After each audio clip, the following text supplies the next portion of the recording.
Welcome to Life is for Living. I'm your host, Kylee Buckley, and I'm here today with David J. Riddell from Living Wisdom. Welcome, David. Yeah, thank you. Good to be here. David, today, can we speak into addictions and escaping addictions pit? Yeah, love to. Jesus said that him who serves sin is a slave to sin. And I say that when there's something you're indulging in that is hurting you and you can't stop it, then you're a slave to that habit or addiction. We could say that, first of all, it's a groove in your mind, and the groove over time becomes a ditch, and the ditch over time becomes a chasm, and one day you discover you can no longer climb out. You're trapped and you're there for life. And what I would say too is that addictions vary greatly in the impact they have on you. At one extreme would be fentanyl. If you're addicted to fentanyl, you're going to die, and probably in the not distant future. I'm sorry, that's how it is with fentanyl. It takes no prisoners. But if you're addicted to chocolate, you may also die, but it'll be a long way down the track. And it may involve obesity, it may involve insulin resistance, it may involve diabetes, and then the cascade that follows that. So we can never put all addictions in the one camp, and there are even actually positive addictions, believe it or not. Some people would say they're addicted to underarm deodorant or cleaning their teeth. Others would say they're addicted to cleanliness. Well, we don't normally think of those things as an addiction, but do we think of rage or anger as an addiction? Do we think of exaggeration or telling fibs as an addiction? Do we think of rescuing/enabling as an addiction? Because I've met people in all of those categories, and they also are in a lot of pain because of it. And I think that there's a Japanese proverb comes to mind. The way it works is that first of all, the man takes a drink. And then at some point, it's the drink that's taking a drink. They're not even thirsty. And then at some point, it's the drink that takes the man. When you're eating, when you're not hungry, you're probably addicted.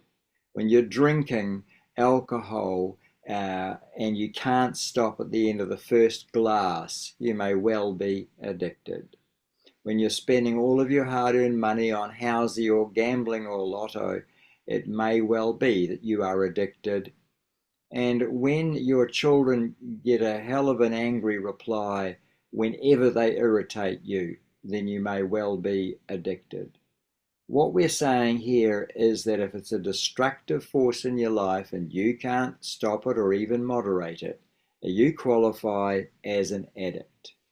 And my thought here is this: you will not be able to stop that addiction as long as your brain is doing as it sums and coming up with the same answer. This thing that you do is more asset in your life than liability. As long as whatever it is still deemed to be an asset, you'll keep smoking, you'll keep drinking, you'll keep looking at porn, you'll keep being late for appointments, or you'll keep shortchanging other people, because this habit has got a grip on you that you can't break. And we are creatures of habit, no question about it. But what insight is going to give you the motivation to enable you to stop? Where's that motivation going to come from? Mm-hmm. I believe that that's where truth coaches are essential. That's where the penny has to drop. Mm-hmm. And I remember a TV evangelist or a traveling exorcist by the name of Derek Prince.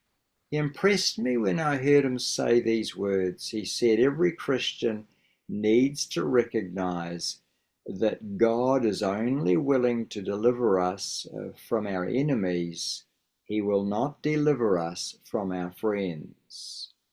And over the years, I've had the pleasure and the privilege of persuading many, many clients that this thing that they do, that's going to wreck their marriage, wreck their life, wreck their health, wreck their children's trust in them, or wreck their parents' approval, this thing that they do is not actually their friend any longer. At some point, what they took on board as an asset and a quick fix and a survival kit has devolved into an enemy, and it's now a traitor in your life. And far from being the bodyguard it was when you were a child, now it's become your prison guard, keeping you under lock and key.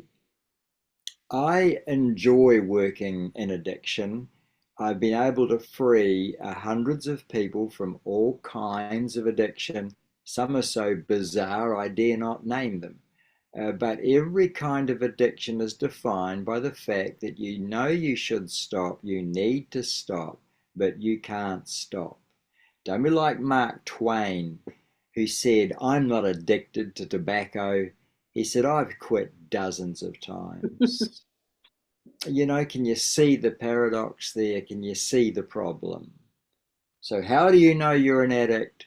Because this thing is having a destructive effect on your health, your finances, your children's trust in you, your wife's trust in you, other people's trust in you, but you still won't quit. And that can include TV or videos. That can include gambling and housing. Often we have a need in our life from leftover incidents from childhood that we need to be comforted for. That's where addictions show up best. They are a false comforter, quick fixing your emotional pain, your emotional memories, quick fixing the blues, the depression, the anger, the stress, the rage, the inferiority. And if you can find a distraction from that feeling, then you can hide from it. Mm-hmm. But I ask you this question: where are you going to run to hide from your own mind? Where are you going to hide from your own mind? It's going to go with you. Your brain is going to go with you wherever you go. And the number one cause of suicide is people trying to hide from their own mind. That is the number one cause.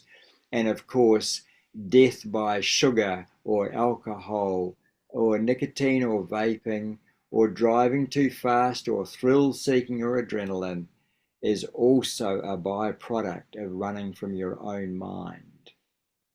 My hope for all of my students currently in the class that I'm currently teaching is that every one of them will make friends out of their minds. Because when your mind is your friend, you don't need a quick fix. You don't need a false comforter. You don't need any addiction. In the past, I've been addicted. I've been addicted to emotional issues. I've been addicted to anger. I've been addicted to exaggeration. I've been addicted to thrill seeking and adrenaline. But I had to understand that all of those things were symptoms of a mind that was not my friend. Mm-hmm. And I hope that this makes sense to you, because we've got addicted people watching this right now who are in denial about how heavy they are, their obesity, they're in denial about going broke, they're in denial about how much debt they're in with their credit cards. They're already in denial about failures that are coming and staring them in the face. And of course, the worse it gets, Kylie, the more tempted they are to stay in that addiction or add to it another addiction. Mm-hmm. So I do encourage people, don't reach for the quick fix. Stay in reality, stay out of addiction, but find the truth that can relieve them, the truth that can comfort them, the truth that can do for them what a false comforter can never do. An addiction will hide the pain, It will never, ever heal us. Mm. So I hope that proves helpful and useful to people. I never met an addiction that I couldn't fix, but I've met a lot of people who are not ready to call that soft option an enemy. They still clung to it as a friend, and that friend was a traitor, and it brought about their death, demise, suffering. It took their family from them. It took peace of mind from them. It was just a train wreck, and all because they didn't know how to live without it. Well, I teach people how to live without it, and it's not as hard as you might think. Mm-hmm. There you go. Because the mind is so powerful. It is very, very powerful. And if you change your thinking, although I know addiction is different. I have a brother that's been into the drug addiction for many years. And whilst he's tried, yeah, it's difficult. And having said that, he's been listening to this, and he's now the best he's ever been in a long time. So we're getting there. So, And what I want to do with my addict is use those truth coaches and that manual that you're showing off there to persuade people, to bring them to the point of being fully persuaded that their life is not better with this substance, it's worse. that I way. don't believe you, that's the daily insights there.